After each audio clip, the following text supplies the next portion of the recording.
la mañana. Una señal. Más allá que nos dejaron un fondo de garantías devastado, un gran déficit en el sistema previsional, que con la fórmula de Macri los jubilados perdieron 24 puntos porcentuales, estamos beneficiando al 75% de los jubilados, un aumento de 13% en el trimestre, con relación a una inflación de 2,3 en enero y que no va a subir en febrero, un aumento de 18,8% si se toma en cuenta el bono de enero, un aumento del 13% para la asignación universal por hijo, para las asignaciones familiares, para el 75% de las jubilaciones, para el 86% de los beneficios. La verdad que quieren mentir, tergiversar con los comunicados, con los cuadros que mandan. En un país devastado, por una vez se está beneficiando a los que más sufren, a los más humildes.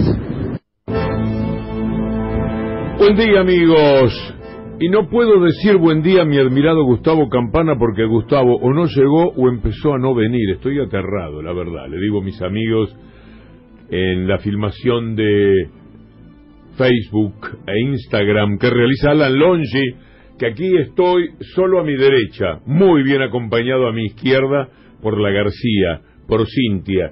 Pero no vino Gustavo, y ustedes saben que Gustavo, como yo, no usa celular, por lo tanto no lo podemos captar si es que está llegando tarde o si hoy empieza a no venir Gustavo Campana, que es vicedirector de Radio Nacional, y en ese marco algunos dicen que sería mejor que no esté en el programa. Yo me pregunto por qué, y Gustavo también, porque lo ideal sería que pueda seguir haciendo periodismo más allá de todo lo que se puede hacer de periodismo detrás de una programación. Es mucho también lo que se puede aportar y lo que seguramente Gustavo le dará a la Radio Nacional. La cuestión es que empiezo el programa con esa pregunta hecha casi con dramatismo, porque si fuera que hoy empieza a no venir Gustavo Campana, para mí es un dato muy fuerte en mi corazón de periodista y de hombre de radio, pero no voy a decir todavía nada porque a lo mejor ahora sube la escalera y ahí viene Gustavo y llegamos un poco tarde, porque Gustavo vive lejos y la combinación de trenes, etcétera, alguna vez lo entrega con un poco de tardanza. Así que vamos a ir teniéndolos al tanto de todo esto. Hemos empezado el programa con Alejandro Vanoli. A Vanoli le pidió el equipo de producción que nos hiciera un comentario. Y Vanoli lo hizo así, como de entrecasa. Lo llamamos y le preguntamos si lo podíamos poner al aire. Y dijo, sí, por supuesto. Valdrá la pena escucharlo otra vez, porque por motivos de prolijidad lo acortamos un poco.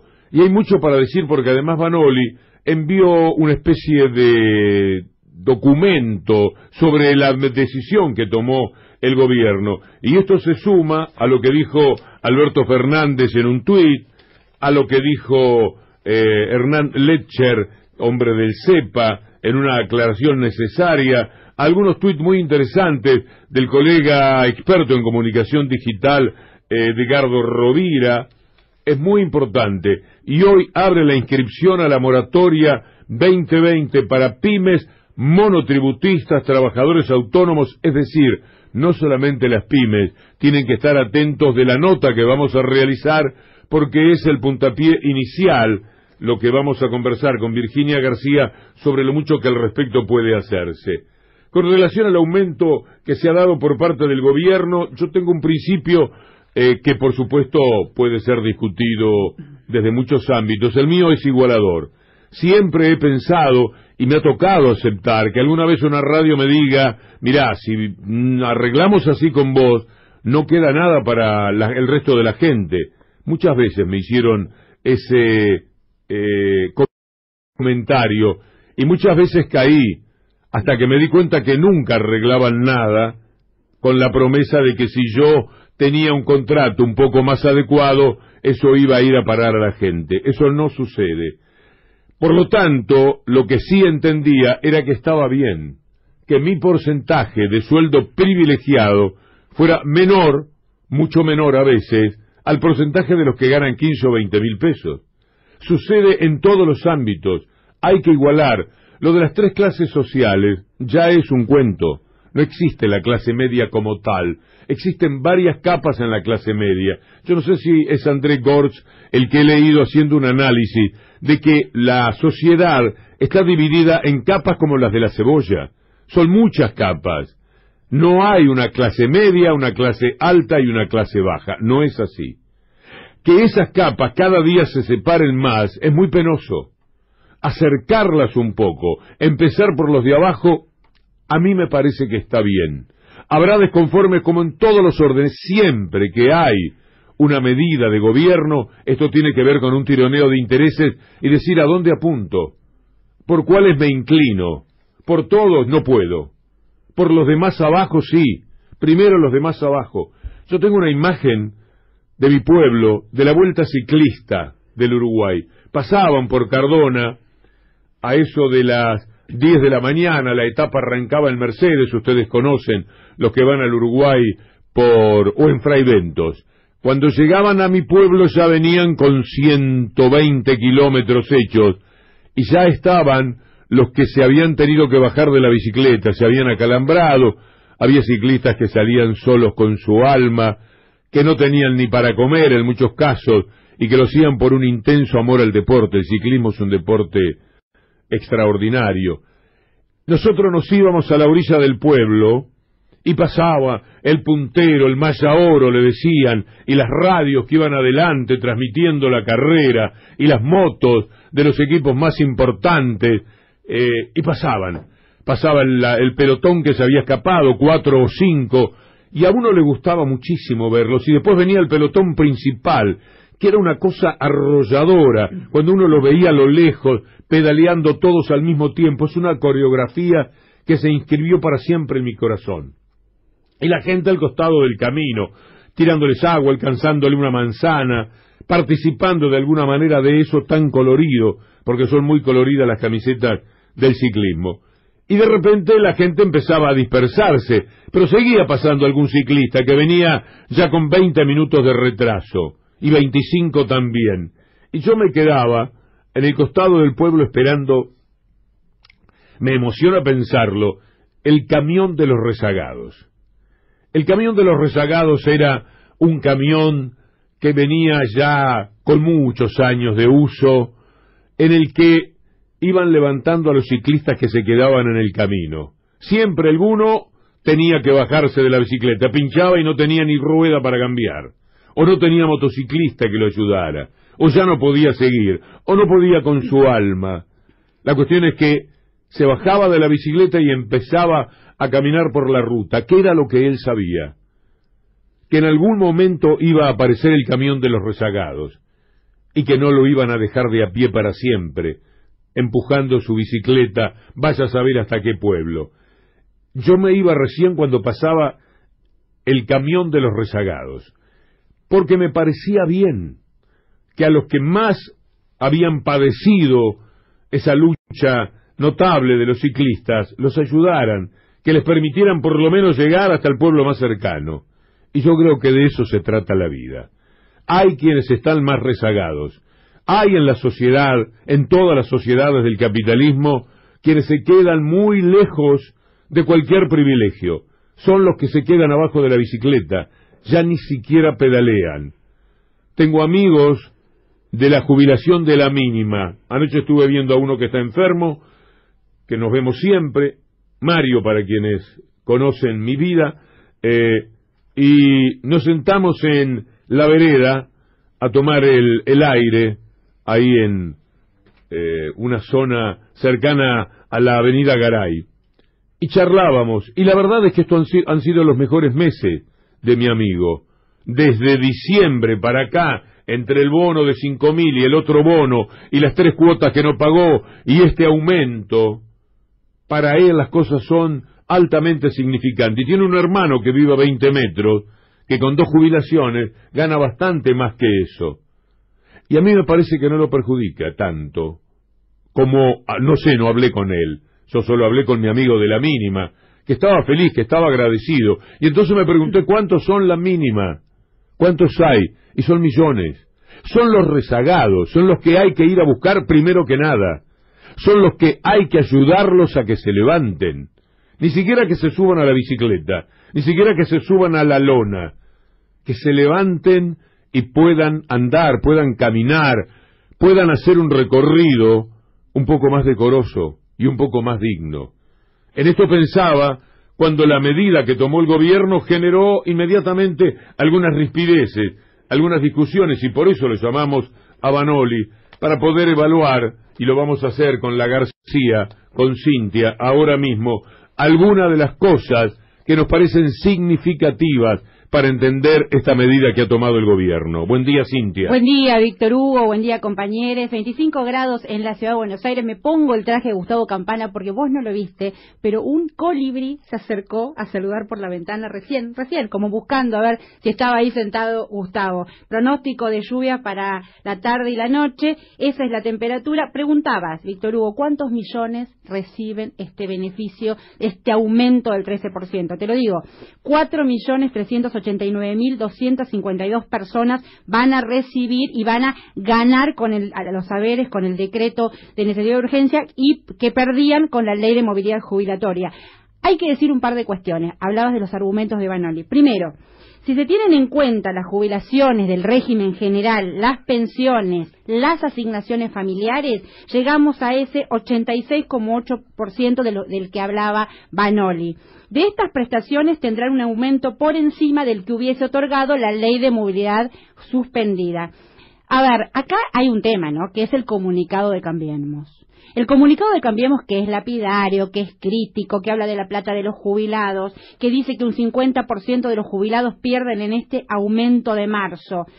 Aún excluyendo del cálculo a pensionados, que son los beneficiarios de pensiones no contributivas y de la pensión universal para el adulto mayor, y si focalizamos solo en los jubilados, se infiere que el 63% de ellos, que son 3,4 millones de personas, obtienen el aumento superior al 11,56 que hubieran recibido con la fórmula suspendida. ¿Es justo? ¿Es injusto? ¿Hace mal una persona que cobra 20.000 pesos en reclamar este aumento? No, efectivamente no. Efectivamente, acá no se trata de derechos conculcados, se trata de la emergencia. Y eso mismo es a lo que apunta Vanoli cuando habla que estamos en un régimen temporal, excepcional, en el marco de una ley de emergencia aprobada por una tierra arrasada que arrasó también el poder adquisitivo de los jubilados. Eso es lo que quería remarcar, Cintia, se trata de una cuestión meramente temporal, dice. Es muy probable que ya en la próxima a los que sumaron ahora a las posibilidades de mejorar vayan muchos más. No nos olvidemos que esto también integra a aquellos de la AUH en que van ganando millones. A medida que vas recorriendo no llegas a todos, es evidente, nunca se llega a todos. Estamos en 11.800.000 personas que de alguna manera este mes es mejor que el mes anterior. Una vez Lula dijo, ¿para quién es el Estado? El Estado es para aquel que más lo necesita. Y si hablamos del sistema previsional argentino, Víctor Hugo, hay que decir que es una decisión de Estado histórica. El sistema previsional argentino es solidario. Esto es así, la definición del sistema previsional argentino es solidario. ¿Eso qué implica? Que no solamente cobran aquellos que hayan hecho las contribuciones de sus haberes, sino que cobran la jubilación en base a otros impuestos, como el de los cigarrillos y otros más, una masa de personas que probablemente tenga un déficit de aportes. Eso hace que sea tan grosa, tan grande la masa de haberes previsionales mínimos. Lo que resulta inimaginable es el comunicado de Cambiemos, una cosa inadmisible a la mínima sensibilidad que se pueda tener en el aprecio por las verdades. Todo lo que dice Cambiemos es mentira a partir de que ellos son conscientes de haber dejado al país, y si no toman conciencia es porque son unos inconscientes absolutos, en un estado calamitoso, en un estado de tierra arrasada, con funcionarios de gobierno y con un presidente que tienen que salir a la cancha para pelear con la deuda, con los bonistas de afuera y los bonistas de adentro. Mario Weinfeld ayer dice, con ánimo de denuncia de uno de los 3 o 4 periodistas más importantes que hay en el país, dice que los operadores mediáticos están jugando un partido que es un horror. Son los representantes de los bonistas, son los que están trabajando para eso desde los diarios. Es una cosa tan pero tan bochornosa, pero que ellos se animen, después de dejar al país devastado como ha quedado, a alarmarse porque a los jubilados no les llegó todo lo que ellos pensaban que le tenía que llegar, que de todas maneras nunca hubiera sido satisfactorio. Después de la estafa que le hicieron a los jubilados, después de la mentira Macri de la reparación histórica, que era tan solo para que su hermano, para que Mindlin, para que Caputo y toda la élite dominante pudiera traer o anunciar que tenían afuera del país el dinero, y lo pudieran blanquear y lo pudieran lavar, porque en realidad de todo eso se trataba, de blanqueo y lavado de miles de millones de dólares que tienen fuera del país y que ahora los tienen bajo la luz, bajo la verdad, por lo menos en las partes que confesaron de dinero que tenían afuera. Y se supo que eran cientos miles de millones de dólares. Y todo lo hicieron a través de los jubilados, mintiéndoles que había una reparación histórica que llegó, como tantas veces conversamos, por ejemplo, con Miguel Ángel Fernández Pastor, a muy poca gente, a menos de 1 millón, y para que llegase al millón, y en la mayoría de los casos con muy poco dinero, tuvieron que forzar las circunstancias, tuvieron que empujar para que fuera así. No entiendo, no puedo comprender, es indignante, es una vergüenza, son estúpidos, porque cualquiera que pueda advertir a qué juegan, dice, esta gente de qué está hablando, con qué derecho, con qué autoridad moral pueden levantarse sobre nada para poner un comunicado como el que hicieron. Y al que le responde no solamente a ellos, sino también a los medios, Alberto Fernández, dice, este es un ejemplo de cómo se desinforma. Ciertos medios, Clarín, Nación, ciertos medios, Clarín y Nación lo agrego yo, pero para ponerle nombre a las cosas. Ciertos medios afirman que ha habido un ajuste sobre los jubilados cuando en realidad eso no pasó. Difunden de modo sesgado un informe del CEPA para poder imponer esa falsa idea del ajuste. El CEPA lo explica aquí, que no te engañen. A propósito del CEPA, vamos a escuchar a Hernán Letcher justamente en las precisiones de ese comunicado al que alude Alberto Fernández. Pretenden instalar que el ajuste es de 100.000 millones, que no es porque sí ese valor, sino que es el ajuste que hizo Macri cuando le cambió la fórmula. Entonces el objetivo es decir que la fórmula de Alberto Fernández tiene el mismo efecto negativo que lo que hizo Macri en términos de jubilaciones. Ese es el objetivo para instalar de cara a la sociedad, que es absolutamente falso, pero además es un sinsentido. Cuando vos mirás el monto agregado dedicado a jubilaciones entre diciembre y mayo, con la fórmula anterior, solo jubilaciones y pensiones te dan 958.000 millones de pesos. Cuando lo aplicas la nueva fórmula te da 971.000 millones de pesos, incluyendo el bono. No se puede hablar de ajuste. Imposible hablar de ajuste. Imposible hablar de ajuste, dice Hernán Letcher. Ahora, un poquito de repasar lo que ocurrió. ¿Vos te recordás lo que fue la aprobación de la reforma previsional en diciembre de 2017? ¿Te acordás la represión que hubo? Los periodistas con dientes partidos en la cara, las personas con balas de gomas en el cuerpo. Ese es el costo de la jubilación que proponía la Alianza Cambiemos. La verdad que hay que tener cara para lanzar ese comunicado hablando de atropello a los jubilados, como dice Cambiemos. En diciembre de 2017, recordemos ese día represivo en la Argentina, un cambio en el índice de movilidad jubilatoria que no hizo más que deteriorar el ingreso. A ver, se calcula que desde la puesta en marcha de la reforma previsional a fines de 2017, un jubilado de la mínima, si hablamos de esa masa mayoritaria de más de 4 millones de personas en la Argentina, un jubilado de la mínima perdió 43.000 pesos entre diciembre de 2017 y diciembre de 2019. Y esta gente es la que viene a decirle al gobierno reparador, que eso está mal. Es muy interesante lo que dice Edgardo Rovira, colega en comunicación digital, experto en eso. El aumento de jubilaciones y pensiones que anunció Fernández no se puede analizar aislado de otras medidas, congelamiento de tarifas y combustibles, acuerdos de precios, tasas de crédito subsidiadas, remedios gratis, hacen que al final la cuenta dé positivo. Y manda un hilo de tuit que me parece valioso porque es un buen análisis.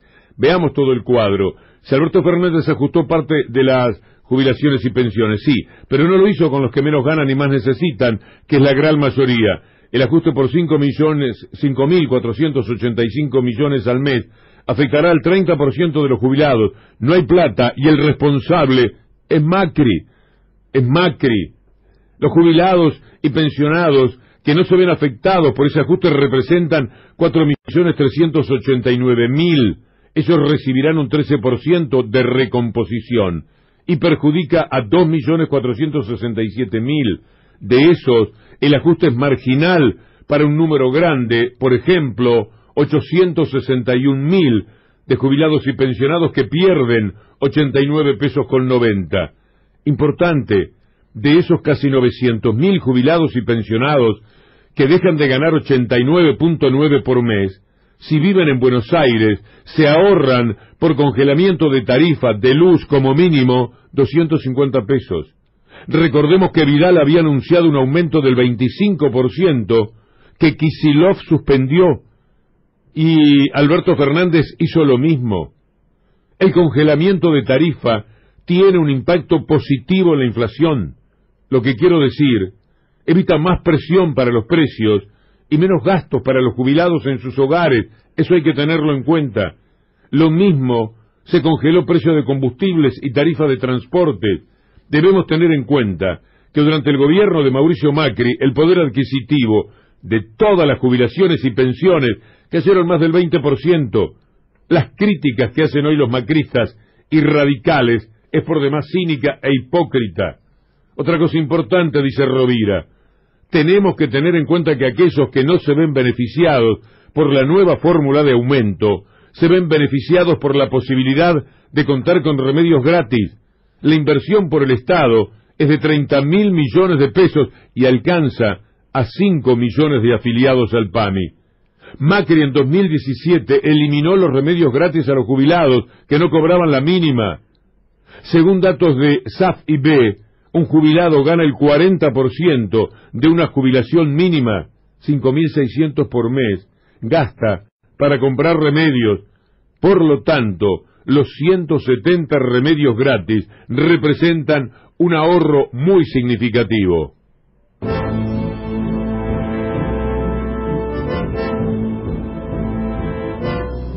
Repasemos datos duros para ese comunicado de Cambiemos, respondamos. Desde septiembre de 2017, el gobierno de Cambiemos redujo el haber mínimo en 14%, además de cambiarse la fórmula. Vos hablabas de universos y de millones y de cientos de personas. Repasemos. Los que cobran la mínima, hasta 14.068 pesos, son un universo de 4.389.252 personas que reciben haberes jubilatorios mínimos. Luego están hasta 20.272 pesos, 861.000 personas. Y luego hasta 27.000 pesos, 47.205 personas. Esa es como la primera cifra, el primer renglón. ¿Cuánto pierde una persona que cobra 20.270 pesos hasta 89 pesos? Efectivamente. Y después la pérdida en el poder adquisitivo empieza a aumentar. ¿Se puede exigir más? Obvio, se puede exigir más. Lo que hay que hacer es entender esta distributiva solidaridad del sistema previsional. 70% de los empleos de este país los generan las pymes. Vuelve a caer la industria, uno de los peores números del año. La importación también está golpeando y sobre todo la caída del consumo.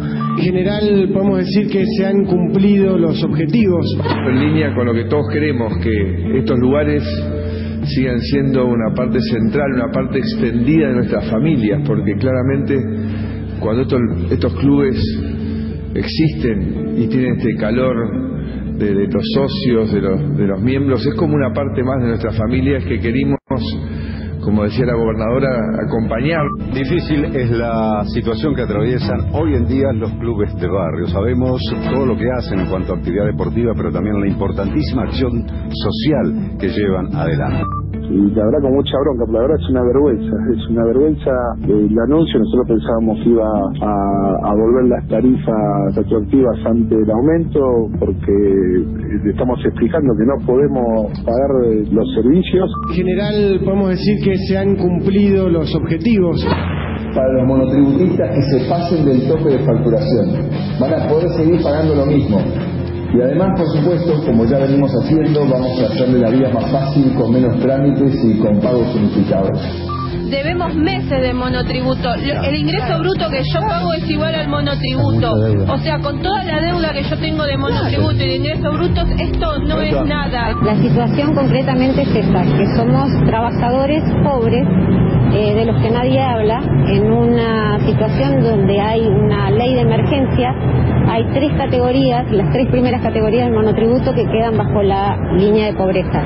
En general podemos decir que se han cumplido los objetivos.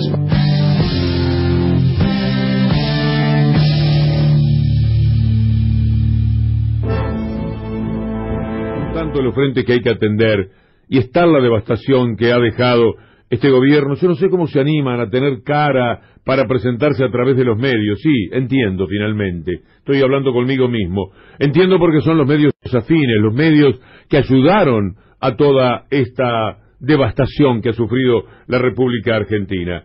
Vamos a hablar más adelante del millonario préstamo del Banco Nación a Cornejo, el gobernador de Mendoza. Una vergüenza. Se han ocupado de vaciar casi, o por lo menos intentarlo, al Banco Nación. 18.000 millones para Vicentín y miles de millones también para el gobierno de Mendoza.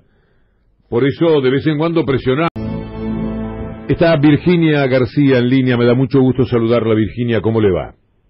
Hola, muy buenos días, Víctor Hugo. Bueno, hay noticias que importan mucho.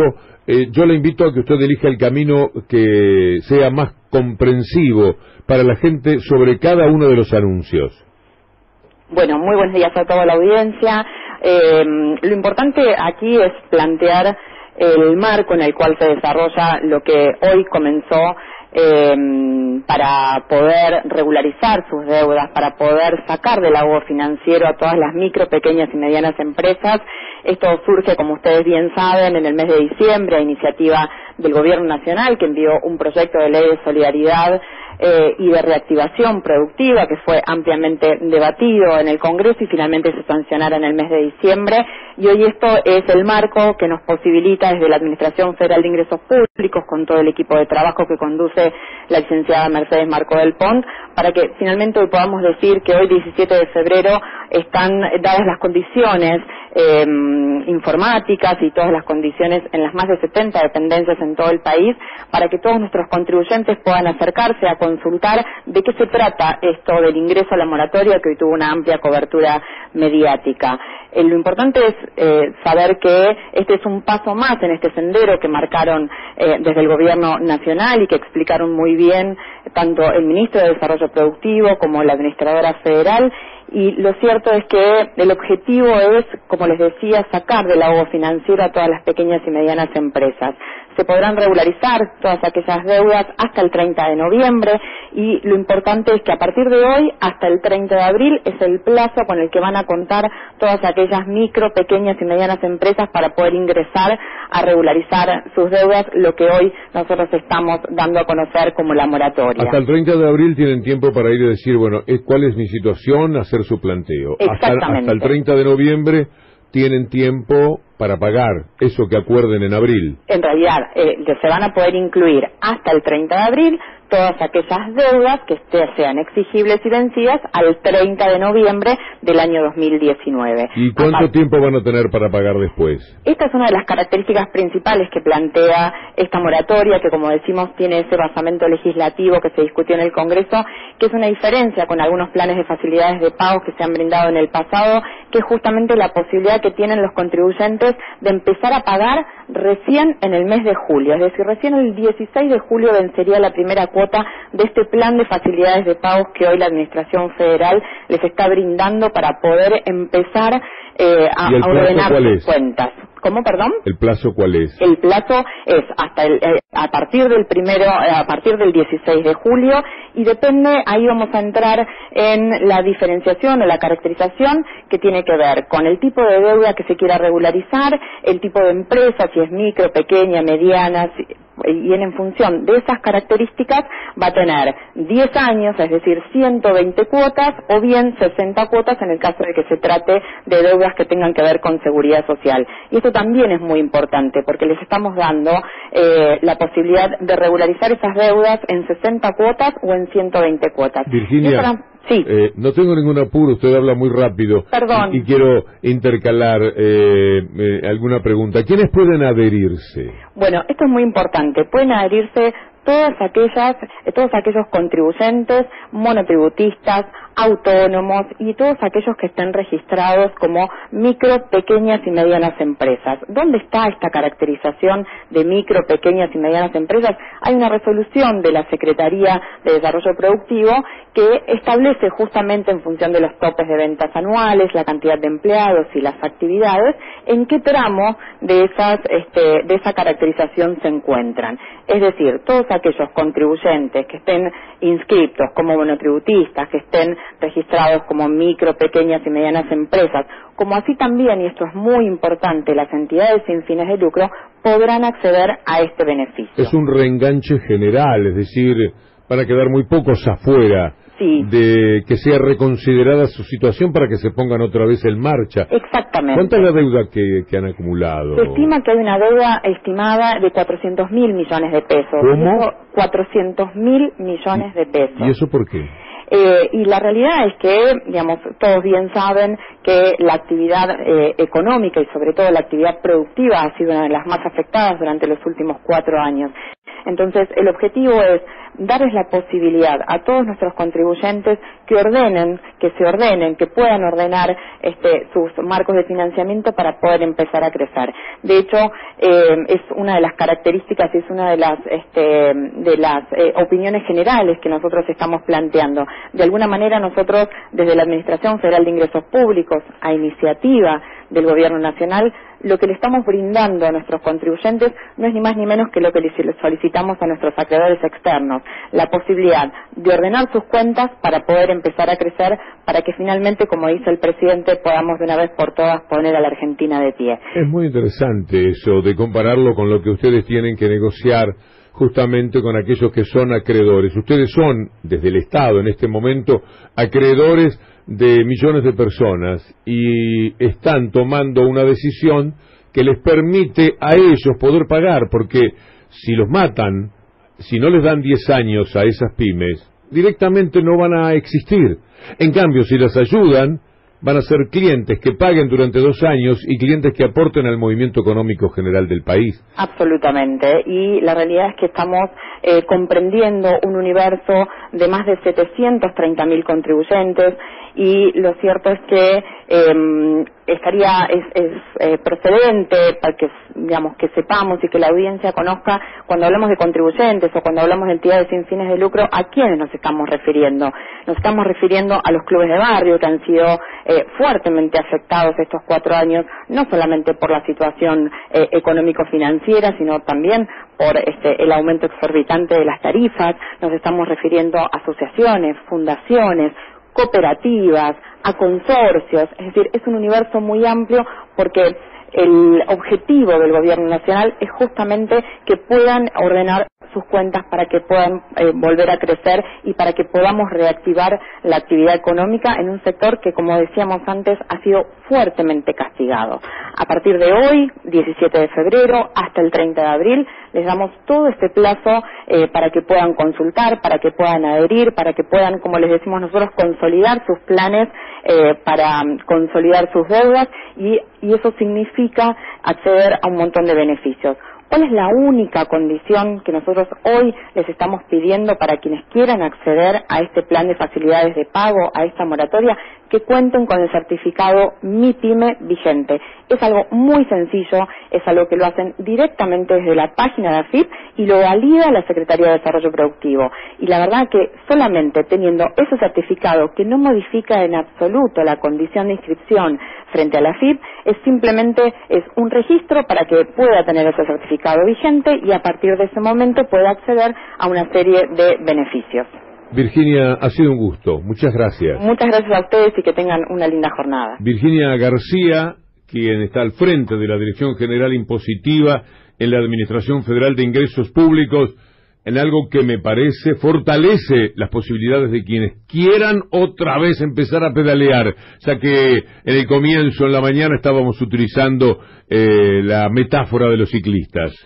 Un audio casi de amistad de Francisco Banoli con el grupo, comentando las medidas que tomó el gobierno y que han generado rispideces evidentes con los medios que juegan para los bonistas. Son los cobradores locales. ¿Cómo se llama el cobrador? El aviso de Mauro Viale a la tarde. Morosos incobrables. Morosos incobrables. Bueno, el camión de morosos incobrables pretende ser Clarín y Nación. Morosos incobrables. No es el que recoge a los rezagados de la bicicleta ese. Si pudiéramos tomar, Juliana, Morosos incobrables, un camión, hacer una imagen, me gustaría tenerla para hoy, porque son los grandes cobradores, porque van esos prendidos, van sus amigos, va su elite, va aquello a lo que pertenecen, o van a ser amigos de los jubilados de la mínima, qué sé yo, de los jubilados intermedios. Son amigos de esta gente, viven en el mundo del negocio, viven para los negocios y son sarracenos, como dice con su notable estilo Mario Weinfeld. El señor Alejandro Banoli. Más allá que nos dejaron un fondo de garantías devastado, un gran déficit en el sistema previsional, que con la fórmula de Macri los jubilados perdieron 24 puntos porcentuales, estamos beneficiando al 75% de los jubilados, un aumento de 13% en el trimestre, con relación a una inflación de 2,3 en enero y que no va a subir en febrero, un aumento de 18,8% si se toma en cuenta el bono de enero, un aumento del 13% para la asignación universal por hijo, para las asignaciones familiares, para el 75% de las jubilaciones, para el 86% de los beneficios. La verdad que quieren mentir, tergiversar con los comunicados, con los cuadros que mandan. En un país devastado, por una vez se está beneficiando a los que más sufren, a los más humildes. ¿Cuántos esfuerzos hay que hacer para que se entiendan ciertas medidas? Insistimos en que nunca van a estar todos conformes. Si vos en la actividad privada, que también tendrían que plantearse ese tipo de cosas, tenés a alguien que gana 100.000 y a otro que gana 30.000, al de 100.000 le tendrás que dar el 10%, porque gravita en esa cifra mucho más todavía que el 15 o el 20 que le tengas que dar al que gana 30.000. Hay que igualar un poco, porque no solo es cuestión de hablar de pobreza, el problema del neoliberalismo. Lo que trae aparejado de una manera mucho más dolorosa todavía es una gran diferencia, una gran desigualdad. Además hay que decir algo concreto. Esta referencia, esta medida es extraordinaria. Lo dice el propio gobierno, lo dice el ANSES, lo dice Banoli, lo dice Alberto Fernández. Se trata de una cuestión meramente temporal que fue remarcada en la misma ley de emergencia económica que establece que las actualizaciones por decreto se realizarán dentro de un plazo máximo de 180 días. Posteriormente se aplicará una nueva ley de movilidad votada por el Congreso de la Nación. Vos preguntás, ¿no? Aquellos jubilados que cobran un poco más que la mínima, 20.270 pesos o 27.000, ¿tienen derecho a cobrar más? Por supuesto, ¿quién lo va a negar?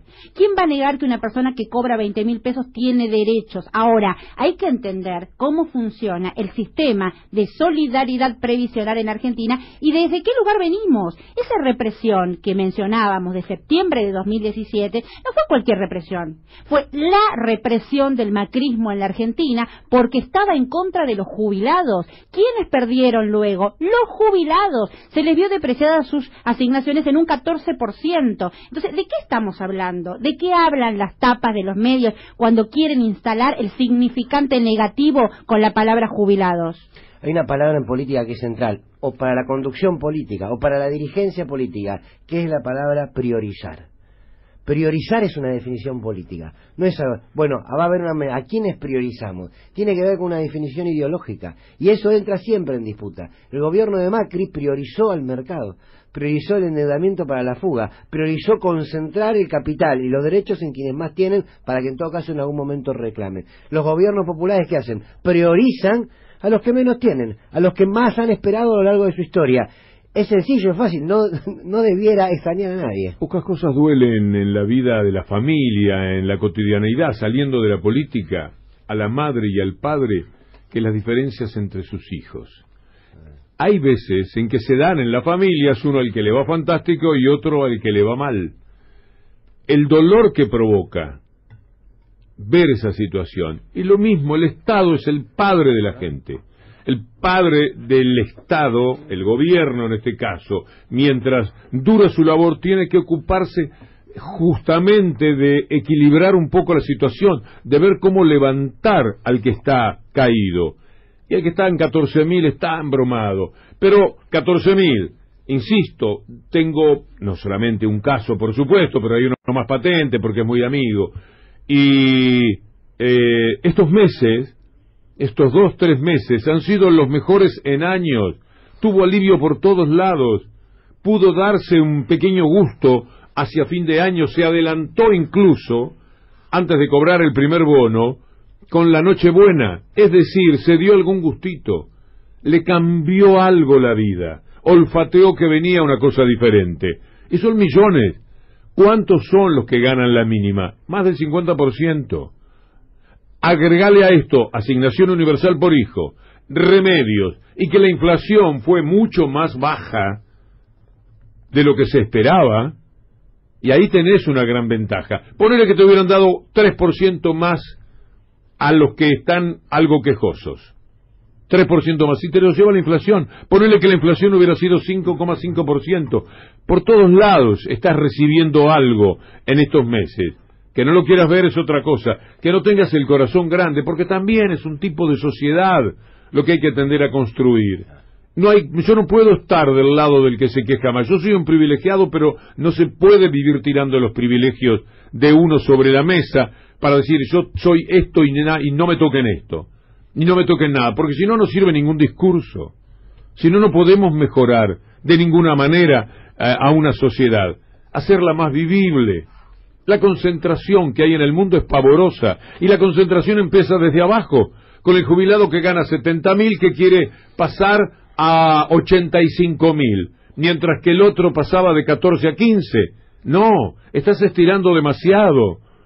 Tirás de la soga de una manera inconveniente. Después viene Joker, la película, o viene Parásito, la película, y ves que hay ya represalias en el mundo sobre todo esta injusticia, esta brutalidad que se comete. El 1% de los ricos de Estados Unidos tienen el dinero de toda la clase media, ni hablemos de la clase baja de los Estados Unidos. ¿Qué es esto? Concentración. Te van chupando cada vez más valores hacia los menos. El Gini del mundo es un desastre. Es uno, cuando uno tiene todo. Uno tiene... El menos del 1% llegan a tener lo que 3.900 miles de millones de habitantes de la República del mundo. Es una cosa alucinante. Cuando vos tenés que tomar una medida, ponéslo todo sobre la mesa, y como hace un buen padre y una buena madre cuando analiza qué va a darle a sus hijos en el reparto de utilidades, al que tiene menos siempre más, y no porque lo quiera más, sino porque tiene menos. Y tiene que ayudarlo, y tiene que levantarlo, y tiene que igualarlo, para no sufrir tanto eso que a una buena madre, un buen padre le duele, que la distancia entre esos hijos que se criaron juntos, que jugaban juntos en el patio, que son los mismos que tienen la misma bandera, que cantan el himno en la misma escuela, que quieren vivir dentro de un contexto afectivo, que además sea un contexto en el cual puedan vivir. Estamos poniendo esta regla tan firme, durísima, pero creemos que lo tenemos que hacer. Le dijimos al presidente que no debía descontarse a los jubilados. El Poder Ejecutivo tiene que poner en evidencia la audacia, la determinación para salir de una crisis, de un momento dado, como dice bien Patricia. ¿Pero cuál es la audacia? Perdón. Débiles con los fuertes y fuertes con los débiles. Colocar como variable de ajuste a los jubilados argentinos del gasto del Estado me parece un acto de una injusticia soberana y una falta de creatividad, de decisión, de imaginación. Patricia Bullrich versus Néstor Kirchner. ¿Qué es lo que le está planteando Néstor? Que no se puede ser fuerte con los débiles, ¿no? Que no se puede jugar en contra. Porque ese Estado del que vos hablás, Víctor Hugo, es el Estado con vocación redistributiva, es el Estado de representación popular, es el Estado que intenta ser un Estado de bienestar, no es el Estado neoliberal. El Estado neoliberal juega para afuera, el Estado neoliberal no tiene patria, el Estado neoliberal no tiene proyecto de país. Mira, en el libro sobre peronismo, me pongo el traje de Gustavo Campana, ¿no? Pero de José Pablo Feynman, hay un pedacito impresionante que dice: porque desde la caída de Perón, las clases hegemónicas lucharon por disminuir esa participación escandalosa de la clase obrera en las ganancias del país. Estábamos hablando del 64 y el 55, cuando la participación de los obreros en el Producto Bruto Nacional era de un 33%. Eso está de fondo en esta discusión. ¿Para quién es el Estado? ¿Cuál es el Estado preocupado por el que menos tiene? No es el Estado neoliberal, es el Estado de bienestar.